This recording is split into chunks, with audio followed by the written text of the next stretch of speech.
Hey, Chandler Bolt here, and joining me today is a man who needs no introduction, but I'll give one anyway, Mr. Robert Kiyosaki. Robert's the author of over 18 books, including Rich Dad, Poor Dad, which is arguably the #1 personal finance book of all time, selling over 40 million copies.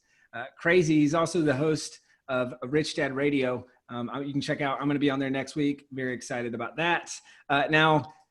My dad handed me a copy of Rich Dad, Poor Dad at, 16, 17 years old. And I went on to read 4 or 5 of your books while in high school. And it kickstarted me to ultimately dropping out of school. I know, similar to you. And also just kind of set me off on this entrepreneurial journey. So without Rich Dad, Poor Dad, without Robert Kiyosaki, I really think there is no self-publishing school. And a lot of what we do today wouldn't be happening. So Robert, really great to have you here. Well, thank you. I'm honored. Thank your dad for me, by the way. I will tell him. He'll love that. So, I know we were talking right before the interview about the story about why you had to self-publish. So why did you self-publish? Why did you write Rich Dad, Poor Dad? This book here? Yeah. Well, the truth is I created the cash flow game with my wife, Kim. And the cash flow game is the only game that teaches full-blown financial statement accounting, the single most boring subject of business school. So we created the cash flow board game, and Mattel turned it down. They said, one of the game companies, they said cash flow was too hard. I said, well, I learned everything I learned on Monopoly. And the guy goes, yeah, but people have gotten a lot more stupid since Monopoly. He said, I quote unquote, he says, we couldn't bring Monopoly out today because people aren't smart enough to play that game. So when he saw my cash flow is a very sophisticated game, Oh, yeah. So he turned it down. So being entrepreneurs, we just said, well, we're going to do it anyway. So we produced the game. And he was right. Nobody would buy the game because it was too hard. So we got desperate. Entrepreneurs always, desperation is a spirit of entrepreneurship, I guess. So I think I better write a brochure, a catalog for my game. So I sat down. It took me about a year, and I wrote Rich Dad, Poor Dad. And then I tried to sell Rich Dad, Poor Dad. And everybody said to me, you don't know what you're talking about. So I go to New York, all the publishers, and they're laughing at me, and they're saying, the opening line is, the rich don't work for money. That's rule number 1 of the rich. And of course, his editors, they got their heads up there, what? So they said, what do you mean? I have they're like my poor dads, all these editors in New York City. They didn't like that. And I said, your house is not an asset. They didn't like that at all either. And then I said, savers are losers. They didn't like that either. So they rejected Rich Dad, Poor Dad. So now I'm desperate. I got a board game I can't sell.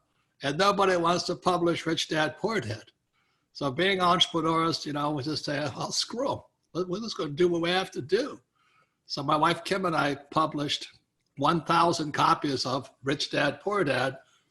And she says, now what are we going to do with it? I said, well, if we can't sell them, we have Christmas gifts for a long time.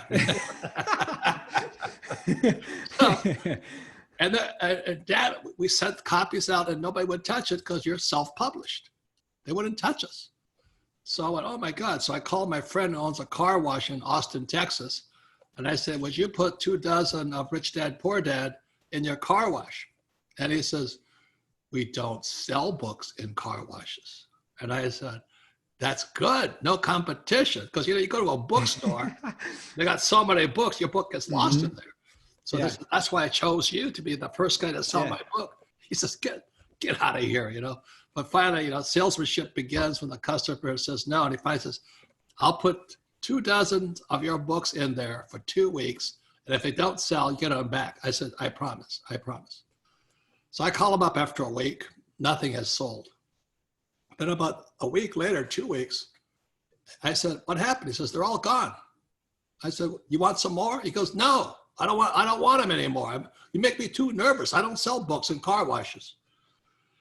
So I'm sitting around waiting, and then all of a sudden I got this phone call with a real thick Dallas accent. He goes, hi, my name's Bill Galvin. I got your book, Rich Dad, Poor Dad. I said, really? Where'd you get it? He said, well, a friend of mine bought it in a car wash and shipped it to me. So, there was a doctor. So this doctor gets my book and he ships it to Bill Galvin up in Dallas. He says, "That's a good book." He says, "How many copies you got left?" I said, 1,000 minus 24. He says, "You haven't sold any?" I said, "No." He says, "I'll take all the rest." I went, "What?" He says, "I'll take them all." And I said, "Who are you?" So I said, "My name is Bill Galvin from Dallas, Texas." I said, "Well, who do you work for?" He says, "I work for Amway." Oh, yeah. Amway is a private distribution, it's a network marketing company. For sure. And they said, "This is the perfect book for all of our thousands and thousands of people throughout the world." So we shipped him 1,000 minus 24. Wow. And the first 1,000 books were sold. When Amway, because they're a study organization. They teach entrepreneurship. I have tremendous respect for Amway because they're really training people to be entrepreneurs, to be self-actuated, and all stuff like this. Yeah. And the book slowly made its way all over the world. And I didn't hear anything. That was it. We're not going to publish any more books. That was too nerve-wracking for me. And then about 2 years later, Rich Dad, Poor Dad makes the New York Times bestseller list. Wow. The only self-published book on the list. And then a week later, Oprah called. So Oprah calls, and I was in Australia having a good time. And my wife calls me in Australia, says, "Hey, Oprah called." I said, "Oh, good. And she wants you on her program." I go, "Yeah, good. When?" She says, "This week." I said, "I just got to Australia." She says, "Get your ass home now." Because I didn't know who. I'm a U.S. Marine. I flew with the Marine Corps, and real Marines don't watch Oprah. But a lot of other people do. I know. So I said, I had to turn around. I was only in Australia for 2 days, get back on that 9,000-hour flight back to Phoenix, then straight to Chicago. And I'm sitting in the room. There's all this crowds of people. There's this little round platform or a small stage, and there's 2 chairs. And I go, "Well, one's for Oprah." And then it dawned on me, the other's my chair. I went, "Holy Christ, that's me." And then she gets up there, and here he is, Robert Kiyosaki, author of Rich Dad, Poor Dad. So I walk on stage, and my life changed. How? She's syndicated in 150 different countries. My book went from 0 to hero, international bestseller in less than a few months. And that's what happened, Yeah. And so now, guess what? I love Oprah. She's my new hero. Favorite show, huh? Was that car wash owner, Keith Cunningham? Yeah. Small world. That's awesome. So that's the first 1,000 books, and that's going from self-published, Oprah hitting the New York Times list. I mean, why do you think that book sold so well? Well, that all same as it's a book whose time has come. And you look at what's going on with this Corona crisis right now and all this. The reason I wrote Rich Dad, Poor Dad was because I could see this crisis coming. Because the thing I ask everybody, what does school teach you about money? And for most people, it's flatline.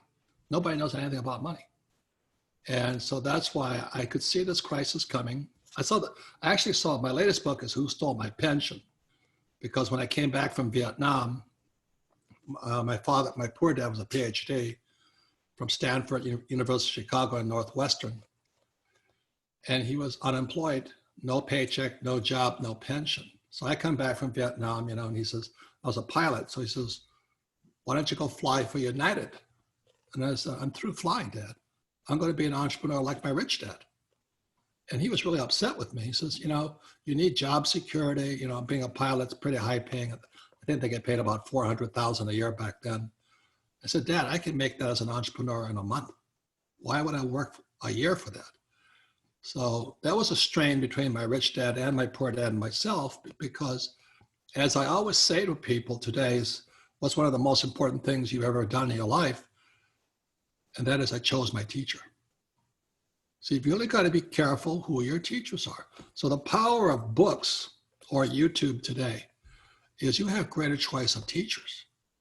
Because I really hated school. I mean, I did not like school. there was only 2 teachers I liked. The rest I hated. And I just didn't like school. I went to a great school. I went to Merchant Marine Academy in Kings Point, New York. But again, the teacher can either make you or break you. So the power of books and YouTube today is my advice to young people is really be careful who your teachers are, because your greatest asset lies between your left ear and your right ear. It's called your brain, if you have one left. Yeah. When I love that, because we always talk about how a book is a $15 mentor, right? It's the smartest, most successful people on the planet have taken everything that they learned and put it into a book. And for $15 in a few hours, you can buy it and you can read it. Correct. And it's just unbelievable. Yeah. So how many of your books are self-published versus traditionally published? I don't know. You know, I'm an entrepreneur. I have my the person that handles most of my work is Mona Gambetta, and I did flunk out of high school twice because I can't write. So my writing is pretty horrible. I don't spell well. I run on sentences and all this. So in high school, I always sat next to the smartest girl. In school, that's called cheating. So I still cheat as an adult. And Mona takes my books and edits them, but she got into the self-publishing business, and she's extremely good at it. So she's helping, you know, she helps publish a lot of my friends' books and all this stuff. But we're really entrepreneurs. You know, I really don't care for the corporate world that much. So I'd rather be small and make a lot of money and pay no taxes. That's my game. Yeah. And I'm very happy doing it this way. So yeah. I encourage anybody who has a book, you know, especially if the publishers turn it down, don't let that stop you. Do you know what I mean? Go to a self-publishing school and find out how this job is done, because it's a big job, self-publishing a book. You can ask Mona. For sure. And so, you know, I think I've heard you say before, it's called best-selling author, not best written author. And you kind of just alluded to that. So, you know, what's your philosophy behind that? And what would be your advice for someone out there who's thinking, hey, I've always wanted to write a book, but I don't write well enough? Well, I still don't write well enough, you know, I mean, but anyway, it's a best-selling author. It's not a best writing author. And after the book was published, you know, a lot of the editors and the publishers said, your book still sucks. I said, yeah, but I sell more than your stupid books. And the reason for that is because it goes back to Rich Dad, Poor Dad and Choose Your Teachers Wisely. Like I said, when I came back from Vietnam, I said, I want to be an entrepreneur. And my poor dad wanted me to fly for United. And I said, I'd be an employee. You know, it's easier to be an employee than an entrepreneur, but I'd rather be an entrepreneur. So anyway, I said, what do I have to do to be an entrepreneur? He says, you have to sell. And I'm Japanese, I'm very shy. I said, I don't want to sell. Plus my poor dad and my mother, they hated salesmen, you know, because they're academics. Oh, salesmen are scum, you know, all they do is work for money and all this. So there was a bad attitude inside the poor dad family against anybody who sold. And then I go talk to my rich dad. Again, choose your teachers wisely. And he says, look, you've got to sell. You're going to be an entrepreneur. If you can't sell, you're not going to make it, because it's a skill set. You know, it's like a plumber has to know how to turn a wrench. An entrepreneur must know how to sell. So I said, I don't want to sell. I don't want to sell. I'm still in the Marine Corps. And he said, Robert, how's your sex life? I said, non-existent. He says, because you can't sell. So that was my motivation. So he said, wow, go learn how to sell. So that instead of looking for a safe, secure job, I applied to both IBM and Xerox, because they had, back in those days, they had great sales training programs. So I faced my greatest fear, which is knocking on doors and getting rejected. So I got hired by Xerox, great training. They flew me from Hawaii to Leesburg, Virginia, go to professional sales schools and all this stuff. And then when I came back to Hawaii, I was going to get fired because I was still shy. I was still very afraid of getting rejection. I didn't like it, you know? So I went to see my rich dad again. He says, I'm going to get fired because you have to make so many points a month with Xerox, so you get fired. He says, well, that's the lesson you need to learn, because if you don't sell, they're going to fire you, or if you're an entrepreneur, you're not going to make any money, because sales equals income. So I said, okay. And then he said, the reason you're not succeeding is because you're not failing fast enough. I said, what do you mean by that? He says, how many sales calls do you make a day? I'm in downtown Honolulu, knocking on doors in my little handy dandy briefcase, looking like an idiot in a suit and tie in Hawaii, of all things. But anyway, he says, the reason you're failing is because you're not failing fast enough. I said, what do you mean by that? He says, the trouble with my poor dad, academic type, they think if you fail, you fail. He says, successful people fail a lot. They make mistakes and learn. So he says, I want you to step up your failure rate every single day. Now it's hard because you're walking door to door and the secretaries get out, get out, get out, get out. So I might make on a good day 3 presentations. So he says, you have to get your failure up to 30 a day. So then I had to figure out, how am I going to get to 30 a day failures? So again, I talked to my poor dad. He says, get a job. I told you to go fly for the airlines, you know. And I went to see my rich dad. He says, go volunteer. Find somebody who needs people who sell. So I found a nonprofit. And after working at Xerox in downtown Honolulu, I'd go up to this nonprofit and dial for dollars. And my goal every night, it was 4 nights a week. That's a lot of time. I was a single guy. I wanted to be chasing the beautiful women in Waikiki Beach, you know. So I had to make 30 phone calls a night. And every time I got rejected, I said 1, 2, 3, 4. And I'm getting rejected left and right. I still can't sell. But for some reason, my numbers at Xerox went up. So I was burning out that fear of rejection, all the stuff that holds people back. Fear of failure, fear of mistakes, looking stupid. And I finished my 4 years at Xerox as #1 in sales. So with that, I carried that skill set. Like I said, what life is about is what are your skill sets. You know, if you can fix plumbing, you're a plumber. So because from there I could sell, then I started my first business, which was a nylon and Velcro surfer wallet business called Rippers. And we took that business internationally. So I carried all those skills into a self-publishing world of Rich Dad, Poor Dad. So that's why I said I'm a best-selling author. I still suck as a writer, but I sell a lot of books. And if there's a lesson for all people who want to be self-published or be authors, you got to sell. Yeah.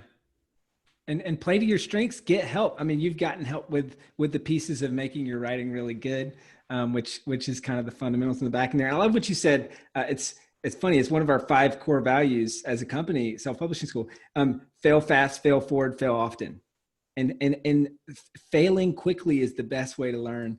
So I just love that. I want to go back to the board game. And so I didn't know this. The board game came first, then the book. And so, so you publish the book, get the call, go on Oprah, selling your first 1,000 books in a car wash and then Amway. Then how did you reintroduce the board game? And like, what does that kind of journey look like for folks coming into your world, I would imagine, through the book, then the board game, and then how they go on to do more business with you? Well, like I said, all this book is a catalog. It's a brochure for the board game. That's all it is. It's because I think the biggest mistake they make in schools, again, it goes back to mistakes. So they tell you to memorize the answer, but don't make mistakes. So you can't do anything. You know, there's a big difference from somebody who can, I can think about going to the gym, or I can go to the gym, or I can read a book playing golf, or I can play golf. And the reason so many academics got their heads so far up their butts is because they can't do anything. Because in their academic little pointy head world, is you make mistakes, you're stupid. That's the reason. So in the back of this little book here are all my brochures for my board games and other books and all this stuff. It's just a brochure that sold 46 million copies all over the world because I'm a best-selling author. There's a very big difference. And how many board games have you guys sold? I don't know. Rich Dad is a branding company. I don't know if you've seen my book, the Cash Flow Quadrant. The employee, yep. The self-employed. B stands for brand. I stands for investor or inside investor. So one of my goals was to start a brand. So Rich Dad is a brand throughout the world, and under that brand, we license out the rights to send me checks. So a company, let's say in Poland, will license the rights to produce the cash flow game through the European countries. So once a quarter, I get a check from my licensee. I have no expenses. They just send me a check. And that's because, it's a business. We're a business. And then the Japanese always send me a check. The Chinese don't send me any checks. They just steal. And the South America, we have a lot of games in Spanish and stuff like this. I don't really know. We have more pirated, more things stolen from us than we sell. You know that business. A lot of crooks in this world. But that's life, And so this is kind of a funny. My brother said, you need to ask him if he plays cash flow on all family vacations like we do. That game has been a staple in our house, and there's been many arguments That's over good. cash flow games over holidays, and sparking good conversations and things like that. Well, the reason that's important is because we learn by doing, except in school. Mm-hmm. But in school, you learn to not make mistakes. But in the real world, what you're doing is making mistakes. So let's say you're going to learn to play golf. It's mental. You got to understand how to grip the club and all that. It's physical. You still got to swing the club. And it's emotional because you miss a lot. And it's spiritual. The spirit keeps you going through the failures. So those are the big difference. But what you're doing when you're playing the game mentally, physically, emotionally, spiritually, is you're rewiring the neural pathways in your brain from your right ear to your left ear. You're rewiring the pathways in your brain. So, when I first started playing golf, I was horrible. I'm still horrible, but I can hold my own on the golf course. But if I had made no mistakes, I'd be a legend in my own mind. You say, yeah, I can take on Tiger Woods, but I can't even putt. You know what I mean? So those are a couple of the big complaints I have against school systems. They tell you not to cooperate because that's called cheating. I cheat like a wild man. And they tell you don't make mistakes. How do you learn if you don't make mistakes? Right. And thirdly, they teach you nothing about money. And so today we have a corona crisis. Millions, 30 million people in America are out of work today. And our economy is going to crash. That's really, really sad. So one of the books I published in 2002 is Rich Dad's Prophecy. And I said there would be 3 crashes. And so the first crash came with the dot-com crash. Second crash came with the subprime crash. And today, the corona crash. How did I know that? It's because I surfed most of my life. So as there's big wave surfers and small wave surfers. So small wave surfers ride wind-blown waves. And the big wave surfers in Hawaii ride the ocean swells from the winter swells. And every big wave surfer knows there's 3, they come in sets, generally, not all the time, sets of 3. And so you've really got to time yourself with when you're going to take that third wave. Because if you're too inside, the wave crashes on you. You're too far outside, you miss everything.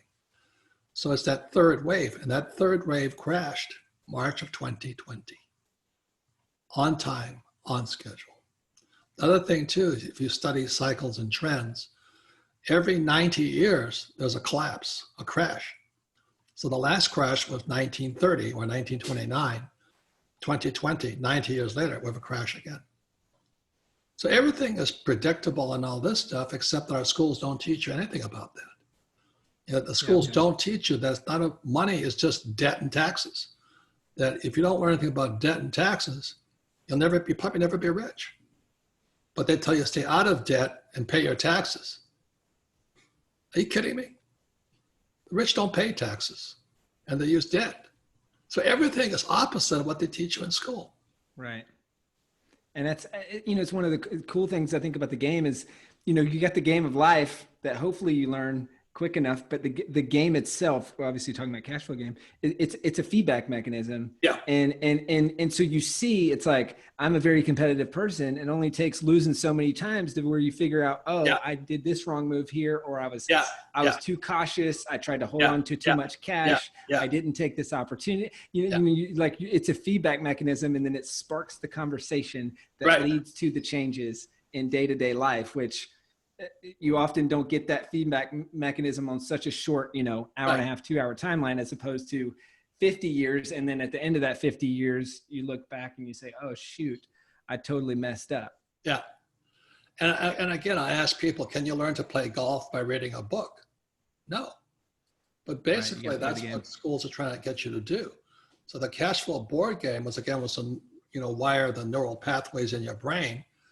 It's called neuroplasticity. So it changes who you are. Mm-hmm. So, if I could shoot 4 under par every game, I'd be a pro golfer, but I can't. Right. But I have to practice more. Yeah. I have to fail more to get more successful. Yeah, but in school, they teach you don't fail, don't make mistakes. Right. As an entrepreneur, I failed so many times. I've lost millions and millions and millions of dollars, but each one was like a mistake on the board game. Oh, okay, I can correct and go do something different. And the board game, you're playing with play money, not real money. Yeah. So am I playing cash flow? I play it every single day of my life. That's all I'm doing. Like I play Monopoly every single day in my life, but Monopoly for real. Yeah. And we're getting hammered right now. Thank God I'm not in retail. Thank God I'm not in commercial real estate. But right now we have 8,000 rental units, and a lot of them aren't paying. So that's another, oh my God. Mm-hmm. And the good thing about it is I'm going to get smarter after learning how to handle this crisis.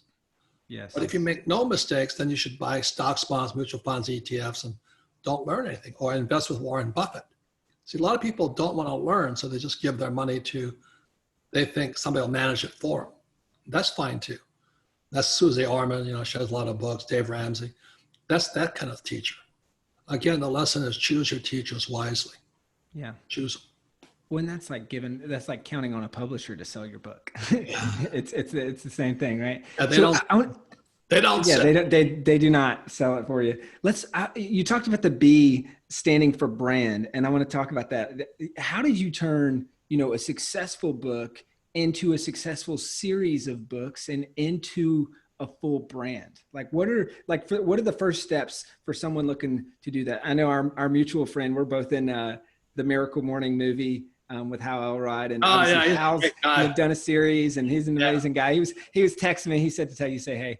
But he's turned a book into a series. I mean, you were one of the first people to do this in a huge and meaningful way. So how did you go from successful book to really full on brand? Well, again, it's by making mistakes. It comes down to that. If you don't do anything, you don't make any mistakes, you don't learn anything. But I started when I had my nylon and Velcro surfer wallet business. This is in the 70s. And there was a brand called OP, Ocean Pacific. So Ocean Pacific came to see us and said, would you mind making a private label for us, OP wallets? And they found out that we weren't even manufacturers. We were subcontracting out to South Korea. So they said, well, we don't need you. And so they went to South Korea and got our same supplier. And they have OP wallets, but they weren't my brand. And I went, son of a gun, that brand blew us out of the water. OP did. And then after that, after I lost everything in that business, I came battling back. I got into rock and roll. So one of the first bands I private labeled for was a band called The Police, that's Sting and all those guys. And all of a sudden I started seeing the power of a brand. Then came Duran Duran, Van Halen, Boy George, Pink Floyd. And it was burning in my brain. Like I said, if you don't do it, you don't know it. And I said, one more time, these guys are kicking my butt. I have to work for them because they just stand on stage, just sing, and get all the chicks rushing up to them. And I got to go deal with their attorneys and get a brand to sell their wallets with their names on it. I said, if I don't get a brand pretty quick, I'm not going to have no sex, drugs, rock and roll. So it was burning in my brain. How do I create a brand? And there's no instant answer. That's your brain going to work. And he starts looking at what brands are working, what brands aren't working. And then you can make up your mind. Everybody would love to be a brand. Everybody would love to be an Apple or a Google or a Facebook. That's power. So it's worth asking yourself a question. So if you're writing a book, more than the title is you ask yourself, is this potential to be a brand? And if you can do that, you got it made. And a lot of authors have started brands, because their name became a brand or all that stuff. But it's always burning in the back of an entrepreneur's brain. So that's the big difference there. Again, it goes ES, employee, self-employed, brand, inside investor. So as an inside investor, I'm just selling the rights to sell my products for me to 50 companies throughout the world. I'm a brand. So I don't have a manufacturing company. Everybody does the manufacturing for me and they pay me a royalty. That's big business. That's the difference. And they don't teach you that in school. Okay, so and that's how it starts. But again, your most powerful asset is putting your left ear and your right ear. It's your brain. Use it. Yeah. And so how do you, for someone who's thinking, okay, I haven't sold 40 million copies of a book, like how do you go from book to brand? Or like what are the things that you've kind of done over the years to really build out? Like, I mean, you've got a massive brand. Well, one of the rules is a thing, it's not marketing. You know, there's sales and marketing, but before marketing, there's another type of communication. It's called PR, public relations. And so I've always had a full-time PR person because PR is cheaper than advertising, you know. So I would get into magazines and articles and, you know, putts around.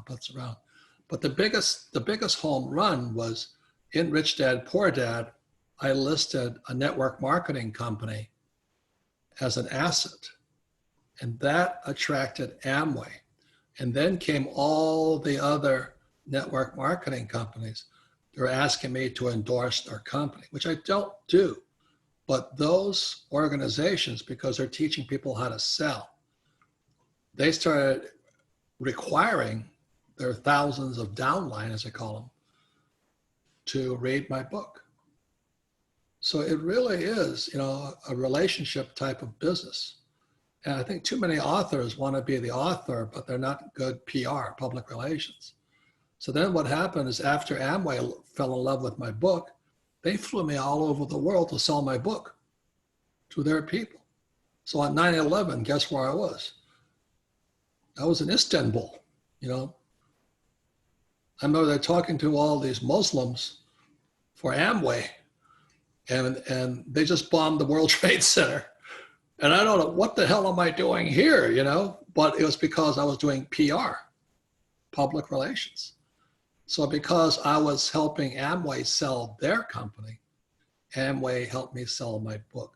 So I got paid the big bucks to fly all over the world and sell my book.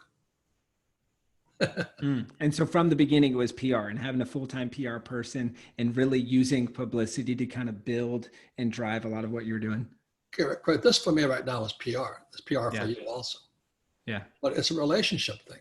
You know, I'm more than happy to endorse what you do because it's sincere for me. I am self-published. I was self-published. But I met many authors got their heads up their butts. You know, they think they're God or Muhammad or Buddha or something. They think they're smarter than everybody else. You still have to have relationships out there, you know, team members.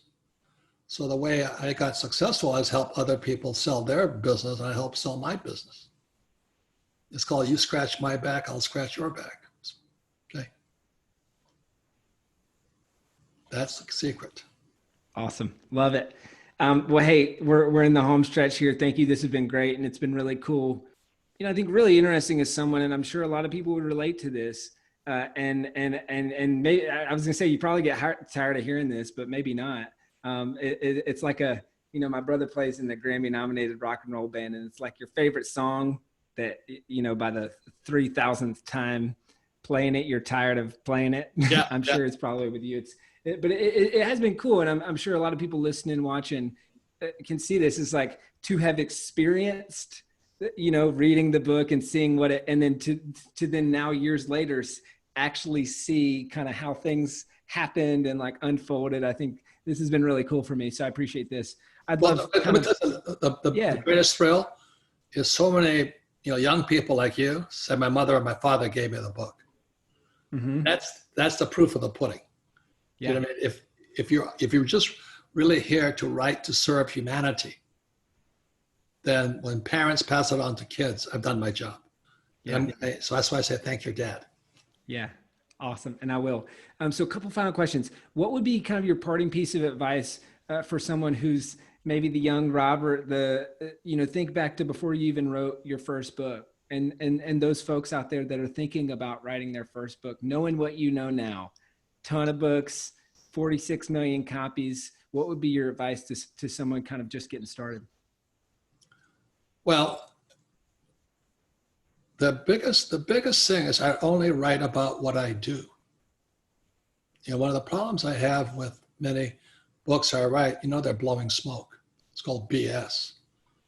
And I didn't start writing books until after I was rich. So I retired at 47. My wife was 37. So that's how we created the cash flow board game, because people keep asking us, how did you do it? Because we don't have stocks, bonds, mutual funds. We don't have pensions. We don't have any of that stuff. We don't have 401ks. So they kept asking us, how'd you do it? So that's why we created the cash flow board game. And the next thing we did was wrote Rich Dad Poor Dad, because I couldn't sell the game. Then I couldn't sell the book, you know what I mean? And every time I just pushed a little harder. But, everybody's life is unique. Everybody's got a different genius. So write about what's true for you, whether it's controversial or not controversial. So I think that's the most important thing. Are you for real? And I meet a lot of phonies out there. The world is full of phonies. Full of phonies. Look, I think this corona pandemic, a lot of it's phony. From what I know about it. And I think what the corona pandemic is really a cover-up of the biggest financial collapse coming. So that's why I wrote Rich Dad's Prophecy. I said this was going to collapse anyway. So the coronavirus, I think they're going to blame the coronavirus instead of blame the Fed and the Treasury and the banks. In 2008, when the markets crashed, people lost everything. They paid our bankers bonuses. That's criminal. That's criminal. That's what I don't like. So that's why I write and all this, is because we can't let the so-called academic elite rip us off. So I write and all that because I'm sick and tired of these guys ripping us off, and this thing crashes and they make all the money and we get screwed. So there's got to be something like that inside of you. I don't do this because I need the money. I was already retired when I wrote the book, but I'm still pissed off. How dare they rip us off like this? How dare they blame the coronavirus for, a shadow banking crash? And people don't even know what the shadow bank is. It was crashing long before the corona showed up, but they had to cover it up. That's my opinion. It's not worth anything, but that's my opinion. So unless you have some kind of fire in your belly like that, your writing will be boring. And people have no time for boring books today. You know what I mean? So, you never know what's going to work with the public. So that's what drives me on. I don't need the money, but we do need financial education. I don't like what Wall Street's doing. I don't like what the Fed is doing. And I don't like what our school system's doing. So it's a private crusade, a mission, a duty. I went to military school. It's duty, honor, respect, courage. That's what drives me. It's spiritual. That's awesome. Well, Robert, thank you so much for coming on. Where can people find out more about you, your books, and what you guys are doing? Well, it's always richdad.com. But anyway, I'm just happy your dad passed your book on to you. I think that's the most important thing a parent can do, is be their child's best teacher and, help them learn, because they're not going to learn this stuff at school. You know that. I know that. And that's why we have a financial crisis today. It starts in our school system. Absolutely. Well, Robert, thank you again. Thank you.